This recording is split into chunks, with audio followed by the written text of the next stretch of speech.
Well, congratulations. Thank you, sir. How's the nose, by the way? Sorry, you guys were like behind the cameras, so it was like I wanted to say hi, but Well, my nose that. is fine. I mean, it's not fine. They gave me a suspension until I get cleared. I think it's just swollen because I have a really strong nose.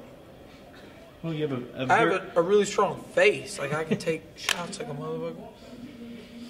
How was his power? Are the cameras on?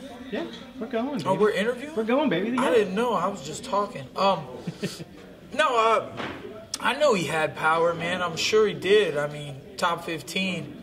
And he's got all them muscles, very similar body style. But I knew that that's all he wanted was the right hand. I was setting up the elbows and the left hooks to counter that overhand right.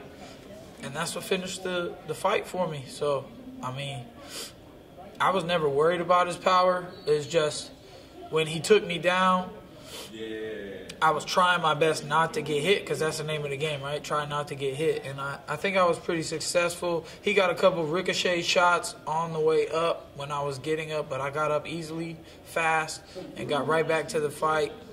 I think he was taking too long to get back to me, man. Maybe it's time for him to hang up the gloves. I'd be happy to be his last fight. Maybe he'll come back and beat somebody up. I don't know.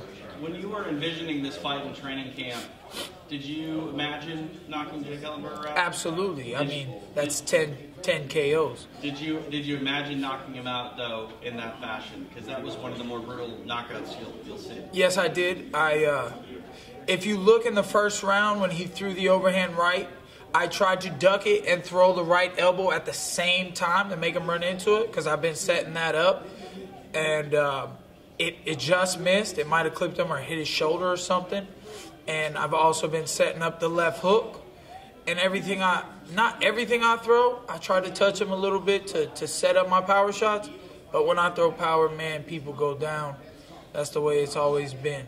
Describe what it felt like when you hit him with that elbow. Did you know that the lights were off before you hit the floor? Yes, I did. I looked right at him, and I knew. I mean, I didn't even feel the elbow. It was so smooth, so swift. I was just standing there in the clinch, and I was like, oh. And it just breezed by like the wind. And then I looked at him, and he was standing straight up, like he went like this, and his eyes closed, and he just leaned back, and I wished him good night. He's a long-time veteran in mixed martial arts. Obviously, there's some trash talk coming into it. Was there any concern on your behalf for Jake when he was prone on the mat like that in college? I mean, man, y'all hear how I talk and how I talk about these people. I don't think I'm the guy that's going to be the first dude to kill somebody in the UFC. I think that I have clean knockouts. And with a clean knockout, people go to sleep, but then they wake up and he'll heal up. He'll be fine. You know what I mean? People do this. We get hit every day. I've seen bad knockouts before.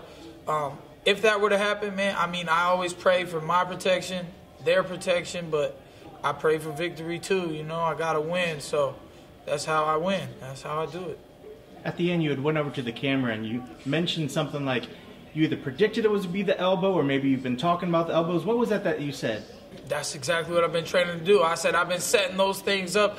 I knew it was going to be the left hook and the right elbow, and it was, both of them. Technically, I mean, the left hook started that. It probably had him dazed standing in the clinch with me. He didn't expect a short elbow. I don't know if I've ever seen an elbow KO like that from anyone. Maybe the one Silva did in a different organization, but I mean, I'm proud of myself for that, man. I worked hard for this. Back to the gym. Let's go. We got to keep climbing. So you think you've done enough to secure yourself the knockout of the night? Yeah, definitely. I mean, we'll see. There's a couple fights left. Unless somebody does like a backflip kick to the head and knocks somebody out. I did something. I said on USA Today that I'm going to do things and use my imagination, do stuff that nobody's done or been doing. And that's what I did tonight. I came out there and I tried to kick him right in the face in the first round. I did everything I said I wanted to do tonight. Everything I said after the fight, everything I did after the fight. Shout out to BJ Penn and GSP because I smacked my face like BJ Penn used to do. And I did the windmill better than GSP used to do it, but I still like you, though, GSP. And, you know what I mean? I said and did everything that I said and I wanted to do. So I'm really proud of myself, man. It's getting harder now. Let's go. I got to fight somebody better now. So I'm just gonna go right back to the gym and keep working, man. You've got some messages for welterweight legends. Do you have a message for the rest of the welterweight division, the active fighters that might be standing in front of yourself soon? Here I come. They see me. They don't want to fight me. They don't want to get hit with that power. Alan Joban did well. He ran. He moved. He ran real fast.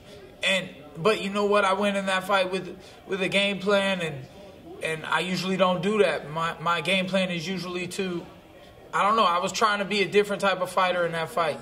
And tonight I came in here composed, acting like I do this every day, because I do. So the rest of you that do this every day, that ain't doing it with me, I'm coming for you, and you're probably coming for me. We're in each other's way. You know I'm climbing to the top. I've seen Tyron Woodley on many occasions, and I think he believes in me. He thinks I'm coming to see him, and I am. You talked about planning that elbow left hook combination. Was there anything after the first round that you changed differently going into that second round? Because the first round was a competitive round, and in the second round you really put the wood to him.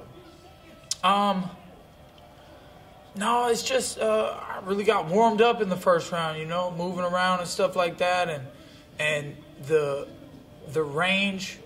I found my range in the second round. That's what happened. I was missing in the first, and I know that I hurt him with some body kicks and the leg kicks. I kept those coming. My corner told me to just keep pretty much doing what I was doing, and I agreed with them. I felt like I was doing well, so I stayed with it. And I kept moving, and I even did better at watching out for his shots in the second. So it just came together for me tonight. You're very vocal about, on Twitter especially, wanting to climb the ladder. You're trying to go to the top. You just spoke about Tyron Woodley and the rest. Do you have a specific individual in mind going forward, or anybody you want to call out? Ain't nobody doing nothing where they deserve to come. Their name comes out my mouth. They can talk about me if they want. If my name come out their mouth, then I'm doing something right. But I ain't seen nothing nobody deserve for me to talk about them. Whoever the UFC want to put me up against, I don't ever say no to y'all. Let's fight. Anybody. Anytime. Anywhere. So are you looking to get back in there as soon as possible, or are you looking to take a break after that big win? No, as soon as possible, man. This is what I do this for. I'm here. I'm in the best shape of my life. I'm going to get right back in the gym and stay in the best shape of my life, keep getting better. And it's crazy how good I am, and we could still get better at this. And I just got to go to the doctor and get my clearance, because, they always give you some type of little, 30, 60-day suspension. But if my doctor says, oh, he's clear, then I'm ready to fight, man. If somebody drops out of a fight a month away from now, let's go. I'm fine after that fight. I got a little... He punched me in the nose one time. I'm good. Let's go.